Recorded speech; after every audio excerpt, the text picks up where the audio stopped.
Hi everyone, my name is Sharon Rice and I'm the Managing Director for Business Strategy at .org/Source. Today I'm going to talk to you about how you can create an education strategy that will keep your members coming back. We're going to start by examining the trends in professional education, and these are trends that have been occurring over the course of a number of years. And then we're going to also look at how the pandemic has accelerated these trends. We'll examine what employers are looking for from the investments they're making in professional education for their employees, and then we'll look at how information and data can be used to not only increase the number of members and customers that you're serving, but also your share of customer. So we've really been seeing a lot of changes in how professionals learn over the course of a number of years.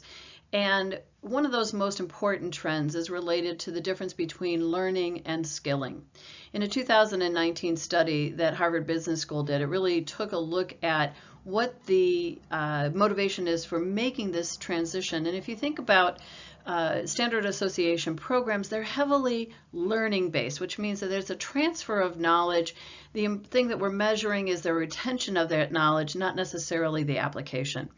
When we talk about skilling, certainly we're talking about the transfer of knowledge, but we're also looking at how that knowledge, that new knowledge, is going to impact how somebody behaves or how they perform the work that they're doing. So the difference then between learning and skilling is the outcome of skilling is a change in behavior. We're now able to do things that we weren't able to do before. So again, there's knowledge transfer and learning is still important, but skilling, that measurable impact, has become absolutely vital, especially as we right now are seeing that there's so many different skills that we have to attain in order to keep up with the digital age. There's also a transition between standard and customized. So typically what we do is we develop a program, an education program, that's going to meet the broadest based needs, right? So we think about certification prep programs again. We're getting people ready to take the certification exam. The certification exam is based on standards, and it's not really tuned to individual performance. It's really more broad-based. And again, there's a role for that. It's still really important. But what's happening in professional education is that we're starting to work on focusing on the individual, where the individual is, where their knowledge gaps are, and how do we then meet those knowledge gaps. And our ability to do this, to really develop custom education or work with or partner with our members and our customers so that they can get what they're looking for, has a real strong basis in digital technology and data and our ability to understand them, to assess them, and then point them in the right direction so that they can fill gaps that they have. Certainly for a number of years, we've been looking at and wondering when we were going to hit the tipping point between in-person and online education. And I think one of the things that's been so difficult, and maybe why we've been a little bit slow, a lot of associations, by the way, a little bit slow in making that transition and delivery to online, is that they were so successful in person. And I would say right up to the pandemic, there were so many associations that really counted on in-person delivery to drive their education programs. Others have made that transition to online for sure, and to me, I feel like it's maybe a 50-50 proposition, but certainly the pandemic made it a necessity to start gearing up online delivery as quickly as possible for those associations that aren't doing it already. Another trend we were seeing is the move from structured to informal education. So when I talk about structured education, what I'm really talking about here are 3-hour programs, full-day programs. We're moving through a table of contents in education. The employee has to take time away from their job to be able to participate in these programs. They may be in person, they may be online. The trend we're seeing is to the more informal learning, and informal learning takes place in a whole lot of different contexts, right? It can be sitting next to somebody that's showing you how to do a job or to give you that information you need to be able to do your job. It's searching online for information. It's reading articles and books. It's self-motivated, and it's very acute. It's just in time. I need new information. I need a new skill, and I'm going to be self-directed in going out and getting that. That's what we're talking about as more informal learning, as opposed to just taking classes. Similar to that is the difference between scheduled and spontaneous learning. So scheduled learning is certainly when we take a class or we go to a conference, and these are still, pre-pandemic especially, popular options for people. And we'll often hear that people feel good about getting away from the office because they can really concentrate. But the majority of learning and skilling, especially, that are taking place today are happening again on the job when the person has realized they have a gap and a need for information, a need for new knowledge, or a need for a new skill, and they're going out and they're getting that just in time, spontaneously, to fill that gap. And we're also talking about a transition between hours of education to minutes of information gathering and skilling. So this is the micro-learning trend, moving away from delivering content and programs that are 3 hours long, 1 day long, 3 days long, to being able to produce and offer our members micro-learning. And I define micro-learning as content generally that's going to be 5 to 15 minutes, maybe all the way up to an hour long. It's very specific, it's very topical, and the good news is, I think, that it's very easy to develop and deliver. Last year, Harvard Business School did a study that was really impactful in my thinking, and the study was called How the Workforce Learns in 2019. And what was important about this study is it really showed where these shifting trends were coming from and how professionals actually learn today. And so this representation, this dial that you see, is my own representation of the study. And the way we're going to read this is starting with quarterly. We'll go clockwise from the activities that professionals engage in the least to the ones that they engage in the most. So if we look at quarterly, you can see that a very large percentage of the respondents said that they attend conferences, maybe even on a quarterly basis. It's a little bit hard for me to understand, but I think about conferences maybe being more annual, but I'm assuming that this means workshops and seminars as well. And the slice of the pie, by the way, is indicative of how many respondents said that they participate in these activities, so quite a few still go to conferences. Then we see that a number of participants are also indicating that they're going to live courses at work. So this is still a pretty popular option, even though it's somewhat infrequent. And then also a smaller group are doing online courses at work or during the workday. When we move to the monthly activities, you see there's quite a few different kinds of monthly activities, and they're roughly engaging in them at about the same level. So professionals are going to webinars on a monthly basis. That's easy to understand. I think associations are offering a lot of webinars these days. They may be taking online courses on their own outside of the workplace. They're seeking feedback from wherever they can get it. It may be from fellow employees. It may be from their bosses. They will take online courses at a slightly lower rate through their employers. So that's essentially probably on the job as well. But look at networking. Networking is still really important to professional development, as is mentoring. So moving into weekly then, the kinds of things that the professionals are doing on a weekly basis, well, they're reading a lot of books. So books, whether they're reading them online or they're buying hard copy books, still really important to self-directed learning. But now we're seeing some of the impact of the digital age on education. So we're going to videos, and presumably here we're talking about YouTube videos. So this is that micro-learning content. It's not online programs, but more kind of spontaneous searching for content on YouTube or other video sources. They're listening to podcasts, and so podcasts are increasing in popularity right now. They're using social networks and, to a much lesser extent, mobile apps.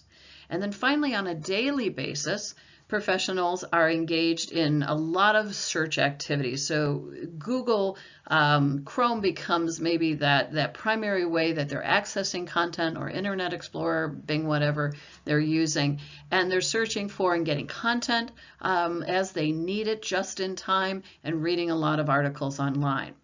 Now notice what you don't see in this dial are certification programs, the mainstay of so many associations' education strategy.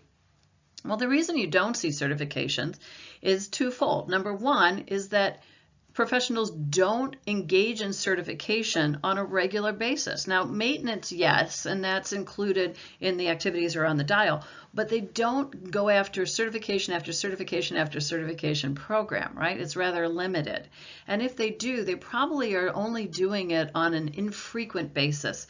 You wouldn't even seek certification on an annual basis, so it's not included. But the other thing that was really interesting about the Harvard Business School study is it's showing that very few professionals actually engage in certification activities. So it's less than 20% of the professionals that were responding to the study said they engaged in certification-based or driven activities. And so this is something that's really important. I want to stop and think about this a little bit with you. If the mainstay of your education program is certification, and certainly certification has been a durable product line for most associations, and you may be, during the pandemic, see more people engaging in certification. You may not be. I'm sure that some associations are struggling with certification. I know a lot are doing well still. We tend to see professionals come to certification programs in difficult economic times because they're trying to shore up their career, and holding that credential, their certification is important. But what we're seeing with the millennials as the largest generation now in the workforce is that standard certification programs are not as important. But stackable credentials, badging, instead of, kind of biting the bullet and working for 18 months to get your certification, being able to build a credential on a week-to-week or a month-to-month basis is becoming much more important. So if you've been super successful with your certification programs, more power to you. But if you're not looking at how even the workforce is responding or will respond in the future to certification, then you may be caught up short. And this is something you really have to consider. So the bottom line here is that an education portfolio needs to be diverse. And we need to look at and recognize how professionals are learning today, and how do we check these different boxes to make sure that our members and our customers are coming to us on a frequent, not an infrequent basis. If employer training or corporate training is an important mainstay of your education strategy or your portfolio, then it's really important for you to understand what employers are looking for from these investments that they're making. What is the return for them on the investment in professional education? PwC does an annual study. It's on number 23. I think that the data was actually collected in 2019, but it was released in 2020. And basically, they're making the point in this study that to upskill or not to upskill is no longer a question. Again, we're reinforcing this concept that it's about skilling, developing skills. And in the study, they make this point that I think is vitally important. The fourth industrial revolution has ushered in new business models and new ways of working that require critical new technical, digital, and soft skills. And boy, if we ever needed to learn this lesson, the pandemic is helping us to do that. The workforce has been talking about this now for a number of years, the fourth industrial revolution, and how it's the basis of such great change in all the different ways that we work and that professionals do their jobs. And so employers are looking for programs that not just generally create the rising tide that floats all boats, but they're really looking for individual employees to gain new skills. It's not really an option because of the seismic nature of the change just to hire in new people with these skills. The workforce isn't prepared. We don't have the supply that we can bring in. So one of the most important things that professional and trade associations can do is identify what the new skills are, what are these trends, what are the new skills, and how do they develop programs, micro-learning programs primarily, that are going to help address skill development. Now, fundamental to this is also assessment. So every employee, again, is not going to need the same information. Employees have different skills, different competencies. So we need to be able to work with our employers so that they can assess the skills of the workforce at the macro level, but also at the individual level, and develop programs to help them meet the skill gaps that they're experiencing. This is absolutely vitally important to a return on investment in corporate education. So as I stop to consider the impact of the pandemic on the trends that we've been seeing, the conclusion that I've drawn is that the pandemic has accelerated, not changed the trends. And if you think about it, all of a sudden, we were not able to offer in-person education, face-to-face conferences. We had to shift pretty quickly to a new model. And I know that especially fall season being conference season, many of you are probably right in the middle or have just experienced your first online virtual conference. We had been looking at virtual conferences for a number of years because we were aware of the fact that we weren't pulling as many professionals to conferences often, that their travel requirements or of their job in general made them not as anxious to go to in-person conferences. And a number of associations that I've worked with were already starting to have a virtual components to their conferences, but very few had to do a full virtual conference. So very quickly, we had to gain those skills. However, these were not things that were new, and I think that one of the graces of our situation as we go through the pandemic is that we already had a supplier community that was working on online and virtual conferences, and so we could connect with them and transition our meetings online. And we will probably never go back to just face-to-face conferences. I think that in the future we will maintain virtual components to the conference even when we get to a point when we can meet face-to-face again. So again, my point is here that the pandemic showed us that we needed to change fast in order to meet the trends that were already happening in the marketplace. So it's acceleration, not redirection, that we're experiencing right now as a result of the pandemic. We know we need a digital and diverse program portfolio. It's more important than ever. So many associations were so dependent on their face-to-face meetings that the pandemic represents a great threat to them from an income perspective. And some are able to navigate that change, and some are not. So diversity in that portfolio is more important than ever. And when we go back to the wheel that I showed you a couple slides ago, the diversity is there. Our professionals are already accessing information and skill building activity in a wide variety of formats. And so we have to incorporate that as well. The other thing that is increasingly important is that personalized consultative approach to skill development. So this has been a digital trend, the impact of digital and data for, I think, a number of years. It's even more important right now. Our for-profit competitors are able to do this to a large extent. We need to know more about our members at the individual level, and that diverse portfolio of products that we're developing will be able to custom develop learning journeys for them and skill development journeys for them. So we need to know more about them, and frankly, we just need to have more programs in order to meet their needs. I've talked today, I feel like, a lot about microlearning because I think it's such an important component of putting an education strategy together today. And what I want you to know is that it's really easy, especially easy compared to how we put traditional education programs together. So the content I'm delivering to you today is an example of microlearning. I put 30 minutes of content together, and it was really quite simple. I just used PowerPoint. In PowerPoint, you have the ability to narrate a deck. You can also use video over PowerPoint. And here's the keystrokes. You go to slideshow, you hit record slideshow, you turn your camera on, and then you hit record. And you're able to create content using both PowerPoint and video to get your message across. Now, putting it together was also fairly easy for me. I mean, I know the content area, so that's helpful, but I spent about an hour and a half putting the slides together and then about another hour and a half recording it and getting it to an acceptable level for me. And that was really it. Can you imagine engaging your members and other professionals in putting this type of content together? It's not a lot of time out of their day. Of course, you would curate it. You've got to provide direction in terms of what content you need, but actually delivering the content and microlearning content through a YouTube channel or other methods is really not that difficult, and it's something that you really seriously need to consider.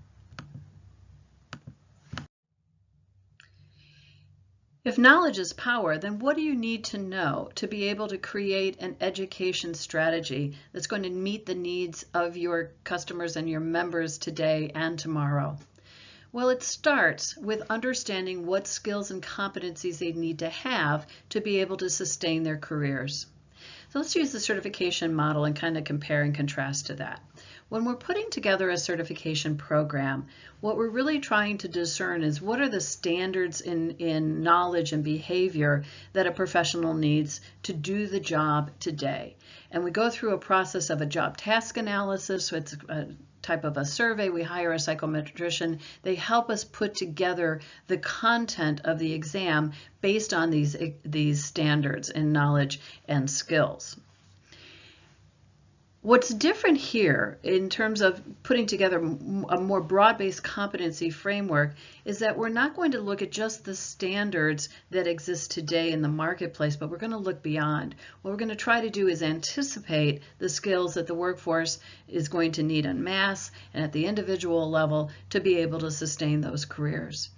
And doing this work is really standard fare for a lot of associations. It's a perfect type of responsibility for volunteer leaders to come together and to start creating these competencies in an outline or a framework fashion so that we can then develop an assessment based on those standard competencies for individuals to take and to compare their skills and their behavior and their knowledge to what we're saying is the competencies and the skills that the workforce is going to need in the profession.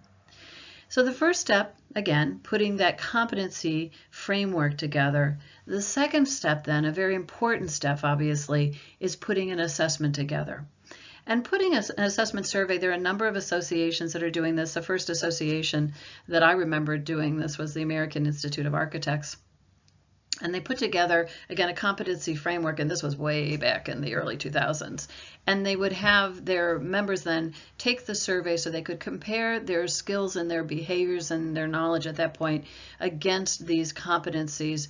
And they were able then to create a kind of an individual report where the individual professional would say, okay, I need to build my skills in these areas if I want to hold this position, or if I want to get this job, or if I just want to stay relevant in my profession.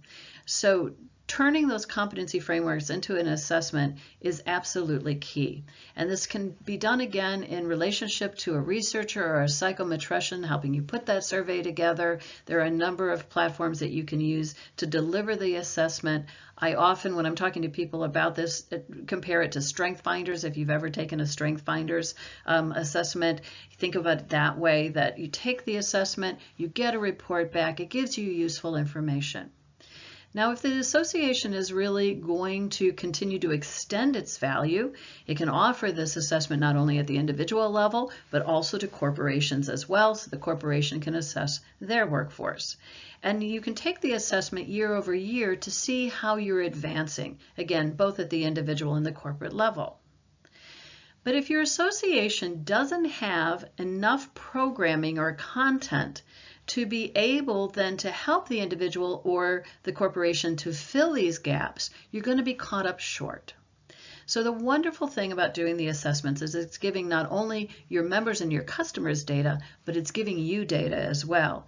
You can pinpoint the areas of need from a development perspective, and you then can create the programs that fill that need. So we come back to this concept of having a very diverse education portfolio as a necessity to meeting member needs in the future.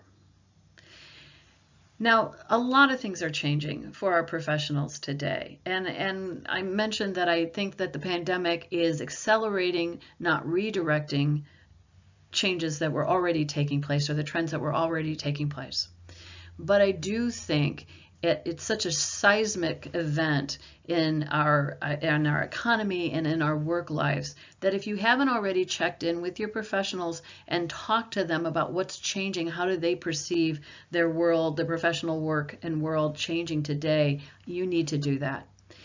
And think about it in a more broad-based way if you're going to do a survey. So certainly you want to know just generally how the pandemic is impacting the profession. So is the profession becoming more important? Is it becoming less important? You want to know about what skills they currently have that they're utilizing. You want to know what skills they don't have that they perceive that they need. But because we're all working from home for an extended period of time, because there's a lot of speculation that a good number of us will never go back to an office setting, that will continue to work at home, you need to understand what life is like for your workers as they may be parents of small children and they're working with their children right now to do online education. They have a variety of pressures on them. So the closer you can get to your members and your customers right now and understanding what their life is like, the more possibility you have to tailor your approach to meet their needs, as opposed to, as I said before, just offering the same kind of programming that you've always done. Now, this could relate to more on-demand content, where we are doing live webinars, for example, the timing of those webinars. This is all information that you're going to need to understand to be as responsive as you possibly can be in your programming to members and what they're experiencing today. In general, if I had to summarize the approach that you need to take, it's more about meeting their needs as opposed to dictating their needs.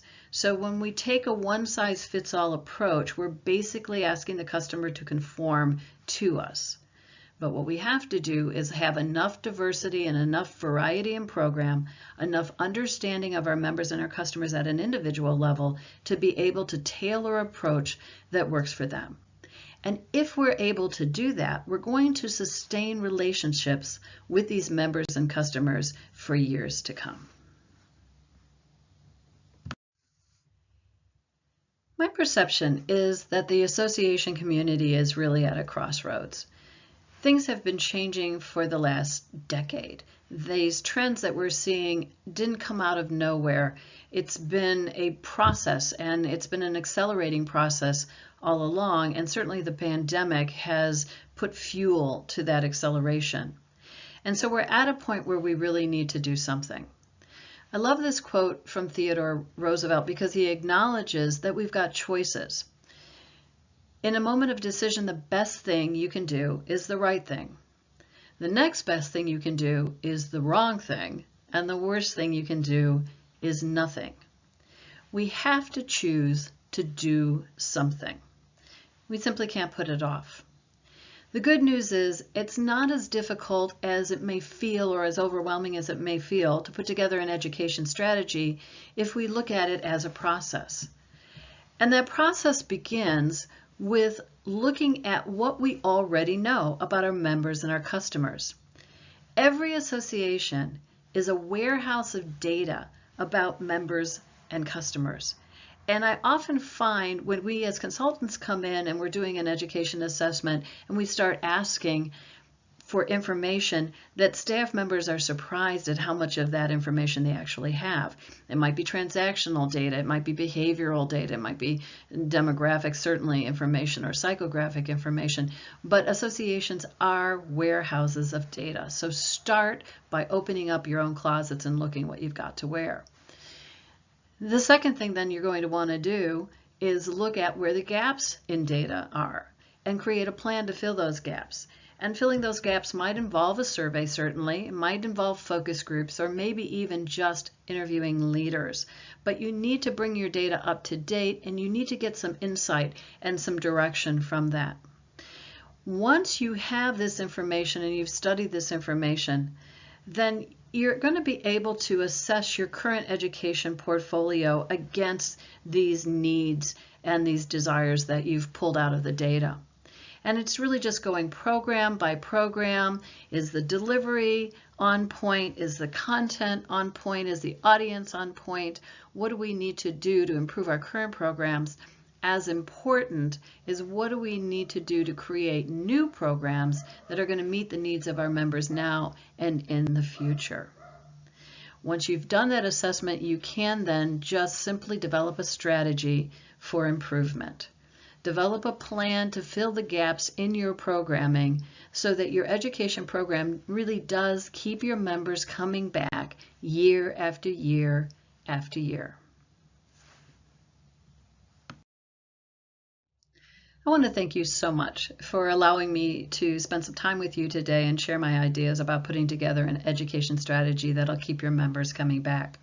If you'd like to talk more about any of these concepts, please feel free to email me at sharon@orgsource.com. Thanks again.